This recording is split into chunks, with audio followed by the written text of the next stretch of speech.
வணக்க மக்களே, தாவேகா மாநாட்டுக்கு அப்புறம் எடுக்கப்பட்ட கருத்து கணிப்பு என்ன சொல்லுது?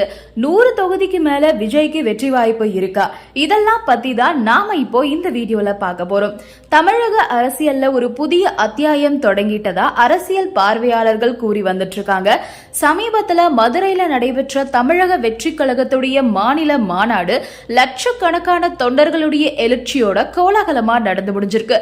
இந்த மாநாட்டின் பிரம்மாண்டமான வரவேற்புக்கு அப்புறம் வட இந்தியாவை சேர்ந்த ஒரு தனியார் நிறுவனம் நடத்தியதா கூறப்படக்கூடிய கருத்து கணிப்பு தமிழக அரசியல் களத்துல பெரும் அதிர்வலைகளை ஏற்படுத்தியிருக்கு.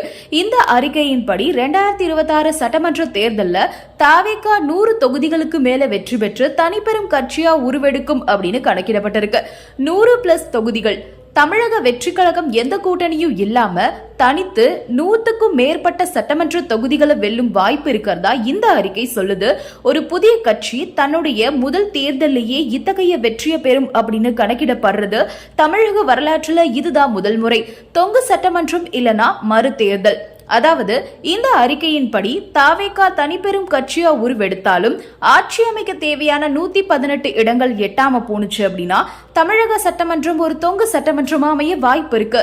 இந்த சூழல்ல எந்த கூட்டணியும் பெரும்பான்மையை நிரூபிக்க முடியாம போனுச்சு அப்படின்னா மறுதேர்தல் நடக்கும். இந்த கருத்து கணிப்பின் முக்கிய அம்சமே மறுதேர்தல் நடந்துச்சு அப்படின்னா பொதுமக்கள் விஜய் பக்கம் உறுதியா நின்று தாவேகா அமோக வெற்றி பெற்று தனித்து ஆட்சி அமைக்கும் அப்படின்னு கணக்கிடப்பட்டிருக்கு. இது திராவிட கட்சிகளுக்கு ஒரு பெரிய சவாலா பார்க்கப்படுது. மதுரை மாநாடு வெறும் தொண்டர்களின் கூட்டம் மட்டும் இல்லாம ஒரு உண்மையான மக்கள் எழுச்சியின் வெளிப்பாடா அமைஞ்சிருக்கிறதா அரசியல் விமர்சகர்கள் கருதுறாங்க. இந்த மாநாட்டின் பிரம்மாண்டம் திராவிட கட்சிகளான திமுக மற்றும் அதிமுக ஆகியவற்றுக்கு தோல்வி பயத்தை ஏற்படுத்தி இருக்கிறதா அரசியல் வட்டாரங்கள் சொல்றாங்க. இதுவரை 2 முனை போட்டியாயிருந்த தமிழக அரசியல் களம் தாவேகாவுடைய வருகைக்கு பின்னாடி மும்முனை போட்டியா மாறி இருக்கிறதா கருதப்படுது. இதுவரை வாக்கு வங்கி சிதறல்கள், கூட்டணி பலம் இவற்றின் அடிப்படையில தான் தேர்தல்கள் தீர்மானிக்கப்பட்டு வந்துச்சு. ஆனா தாவேகாவுடைய இந்த எழுச்சி பாரம்பரியமான கூட்டணி கணக்குகள் இனி செல்லாது அப்படின்றத உணர்த்துவதா அரசியல் விமர்சகர்கள் குறிப்பிடுறாங்க. ஒவ்வொரு அரசியல் கட்சியும் இனி தாவேகாவை ஒரு முக்கிய சக்தியா கருதி தங்களுடைய வியூகங்களை மாற்றியமைக்க வேண்டிய கட்டாயத்துல இருக்காங்க.